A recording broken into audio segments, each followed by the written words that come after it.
സംസ്ഥാനത്തെ cyber police സ്റ്റേഷനുകളുടെ നിയന്ത്രണം police ആസ്ഥാനത്തെ ADGP Sreejith ഏറ്റെടുത്തുകൊണ്ട് ഇറക്കിയ ഉത്തരവ് കേരള പോലീസ് സേനയിൽ വലിയ പൊട്ടിത്തെറിക്ക് കാരണമായിരിക്കുകയാണ്. IPS ഉദ്യോഗസ്ഥർക്കിടയിൽ ഉത്തരവിനെതിരെ പ്രതിഷേധം ശക്തമാകുന്നു. ഒരു സ്റ്റാഫ് ഓഫീസറായ ADGPക്ക് സ്വതന്ത്രമായി ഇത്തരമൊരു സുപ്രധാന ഉത്തരവ് ഇറക്കാൻ എന്ത് അധികാരമാണ് ഉള്ളതെന്നാണ് സേനയിലെ മുതിർന്ന ഉദ്യോഗസ്ഥർ ചോദ്യം ചെയ്യുന്നത്. നിലവിൽ പുറത്തിറങ്ങിയിട്ടുള്ളത് സംസ്ഥാന പോലീസ് മേധാവിയുടെ പ്രോസസിംഗ് അല്ല എന്നതും സംശയങ്ങൾ വർദ്ധിപ്പിക്കുന്നു. ഈ സുപ്രധാന ഉത്തരവ് സംസ്ഥാന പോലീസ് ചീഫ് കണ്ടിട്ടുണ്ടോ എന്ന കാര്യത്തിൽ പോലും സേനയ്ക്കുള്ളിൽ സംശയമുണ്ട്. ഇനി SP-യുടെ അറിവോടെയാണ് ഉത്തരവെങ്കിൽ പോലീസ് മേധാവിയെ ADGP ശ്രീജിത്ത് തെറ്റിദ്ധരിപ്പിച്ചതായി തന്നെ കണക്കാക്കേണ്ടി വരുമെന്ന ഗുരുതരമായ സാഹചര്യമാണ് നിലവിലുള്ളത്. പോലീസ് ആസ്ഥാനത്തെ ADGP എന്ന പദവി സംസ്ഥാന പോലീസ് മേധാവിയുടെ സ്റ്റാഫ് ഓഫീസർ എന്ന നിലയിൽ മാത്രമാണ്. DGP-യുടെ നിർദ്ദേശപ്രകാരമോ അദ്ദേഹത്തിന് വേണ്ടിയോ അല്ലാതെ സ്വതന്ത്രമായി ഓർഡറുകൾ ഇറക്കാൻ ഒരു കാരണവശാലും ആ ഉദ്യോഗസ്ഥന് സാധ്യമല്ല. അഡ്മിനിസ്ട്രേഷൻ ADGPക്ക് പുറമെ IG, DIG, 8 SP-മാർ ഉൾപ്പെടെ പോലീസ് ആസ്ഥാനത്തുള്ള 11 ഉന്നത ഉദ്യോഗസ്ഥരും DGP-യുടെ സ്റ്റാഫ് ഓഫീസർമാരാണ്. ഈ സ്റ്റാഫ് ഓഫീസർമാർ ആരും തന്നെ സ്വതന്ത്രമായ പ്രവർത്തനങ്ങൾ നടത്താൻ അധികാരമുള്ളവരല്ല.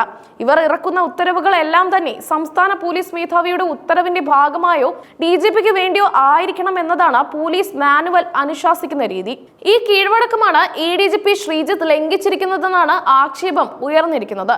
ഇത്തരത്തിലുള്ള കീഴ്വഴക്ക ലംഘനങ്ങൾ പോലീസ് സേനയിൽ ആദ്യമായല്ല.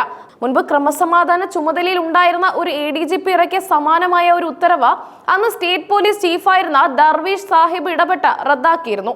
സുപ്രധാന ഉത്തരവുകളെല്ലാം സംസ്ഥാന പോലീസ് ചീഫിന്റെ അനുവാദത്തോടെ മാത്രമേ ആകാവൂ എന്ന് ചൂണ്ടിക്കാട്ടിയാണ് അന്ന് നടപടി സ്വീകരിച്ചത്. ഈ പശ്ചാത്തലത്തിൽ ADGP ശ്രീജിത്ത് ഇറക്കിയ സൈബർ പോലീസ് സ്റ്റേഷനുകളുടെ നിയന്ത്രണം ഏറ്റെടുത്തുകൊണ്ടുള്ള ഉത്തരവും റദ്ദാക്കണമെന്ന ശക്തമായ ആവശ്യം സേനയ്ക്ക് അകത്തുനിന്ന് തന്നെ ഉയർന്നു കഴിഞ്ഞിട്ടുണ്ട്. ADGP ശ്രീജിത്തിന്റെ കയ്യിലിരിപ്പ് ശരിക്കും അറിയാമായിരുന്നതിനാൽ ദർവേഷ് സാഹിബ് പോലീസ് ചീഫ് ആയിരിക്കെ ചില സുപ്രധാന നീക്കങ്ങൾ നടത്തിയിരുന്നു. കോൺഫിഡൻഷ്യൽ സെക്ഷൻ ഉൾപ്പെടെയുള്ള നിർണായക സെക്ഷനുകളുടെ ചുമതല ശ്രീജിത്തിന് നൽകാതെ അന്നത്തെ അഡ്മിനിസ്ട്രേഷൻ DIG സതീഷ് ബിനോയ്ക്ക് കൈമാറുകയായിരുന്നു. ഇത് സംബന്ധിച്ച പ്രത്യേക ഉത്തരവും പോലീസ് ചീഫ് പുറത്തിറക്കിയിരുന്നു. എന്നാൽ ദർവേഷ് സാഹിബ് സർവീസിൽ നിന്നും വിരമിച്ച പശ്ചാത്തലത്തിൽ പോലീസ് ആസ്ഥാനത്ത് പുതിയ ശക്തി കേന്ദ്രമാകാനുള്ള ശ്രമമാണ് ADGP ശ്രീജിത്ത് നിലവിൽ നടത്തിക്കൊണ്ടിരിക്കുന്നത് എന്നാണ് ആഭ്യന്തര വൃത്തങ്ങൾ നൽകുന്ന സൂചന. നീണ്ട കാലത്തെ ഡെപ്യൂട്ടേഷൻ കാലാവധി കഴിഞ്ഞ് കേരളത്തിലെത്തിയ പുതിയ പോലീസ് ചീഫ് രവത ചന്ദ്രശേഖറിന്റെ പരിമിതികൾ മുതലാക്കി സുപ്രധാന വകുപ്പുകളെല്ലാം കൈപ്പടിയിൽ ഒതുക്കാൻ നടത്തുന്ന നീക്കങ്ങളായാണ് ഈ ഉത്തരവിനെ വിലയിരുത്തുന്നത്.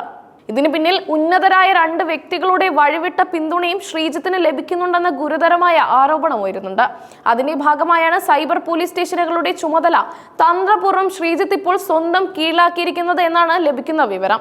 സൈബർ ഓപ്പറേഷന്റെ ചുമതല പൊതുവെ IG റാങ്കിലുള്ള ഉദ്യോഗസ്ഥനാണ് നൽകേണ്ടതെന്നിരിക്കെ ആ രീതി മാറ്റി ADGP ശ്രീജിത്തിന് തന്നെ നൽകിയതും ഈ വഴിവിട്ട സ്വാധീനം മൂലമാണെന്നാണ് ആക്ഷേപം. ഈ നീക്കത്തിന് പിന്നിലെ മറ്റ് അജണ്ടകൾ താമസിയാതെ തന്നെ പുറത്തുവരാൻ സാധ്യതയേറെയാണ്. നേരത്തെ മുഖ്യമന്ത്രി ഇടപെട്ട ക്രമസമാധാന ചുമതലയിൽ നിന്നും മാറ്റിയ ശ്രീജിത്തിനെ പോലീസ് ആസ്ഥാനത്ത് സൂപ്പർ പവർ ആക്കാനുള്ള സാഹചര്യം ആരാണ് ഉണ്ടാക്കിയതെന്ന ചോദ്യം CPM-നകത്തും ശക്തമായി ഉയർന്നു കഴിഞ്ഞു. ഇക്കാര്യത്തിൽ ചില മന്ത്രിമാർക്കുൾപ്പെടെ കടുത്ത അതൃപ്തി ഉണ്ടെന്നാണ് ലഭിക്കുന്ന വിവരം. സൈബർ സ്റ്റേഷനുകളുടെ ചുമതല ഏറ്റെടുത്തതിനെതിരെ സേനയ്ക്കുള്ളിൽ പ്രതിഷേധം നിലനിൽക്കെ ശബരിമല സ്വർണ്ണക്കടത്ത് കേസ് ഈ വിഷയത്തിൽ നിർണായക വഴിത്തിരിവായേക്കാം. ശബരിമല സ്വർണ്ണക്കടത്ത് കേസിൽ മുഖ്യ പ്രതിസ്ഥാനത്ത് നിൽക്കുന്ന ഉണ്ണികൃഷ്ണൻ പോറ്റിയുമായി ADGP ശ്രീജിത്തിന് ഉണ്ടായിരുന്ന ബന്ധത്തിന്റെ പശ്ചാത്തലത്തിൽ അദ്ദേഹത്തിന്റെ മൊഴിയും അന്വേഷണ സംഘത്തിന് ഇനി രേഖപ്പെടുത്തേണ്ടതായി വരും. ഉണ്ണികൃഷ്ണൻ പോറ്റി പോലീസ് ആസ്ഥാനത്ത് എത്തിയാണ് ശ്രീജിത്തിനെ ഷോൾ അണിയിച്ച് ആദരിച്ചിരിക്കുന്നത്. എന്ത് മഹാകാര്യമാണ് പോറ്റിക്ക് ശ്രീജിത്ത് ചെയ്തു കൊടുത്തത് എന്നതിന് അദ്ദേഹം വിശദീകരണം നൽകേണ്ടി വരും. അതോടൊപ്പം ഉണ്ണികൃഷ്ണൻ പോറ്റിയുടെ ഇമെയിൽ വിശദാംശങ്ങളും വാട്സപ്പ് കോൾ ഡീറ്റെയിൽസ് തുടങ്ങിയവയും ഈ അന്വേഷണത്തിൽ നിർണായകമാകും.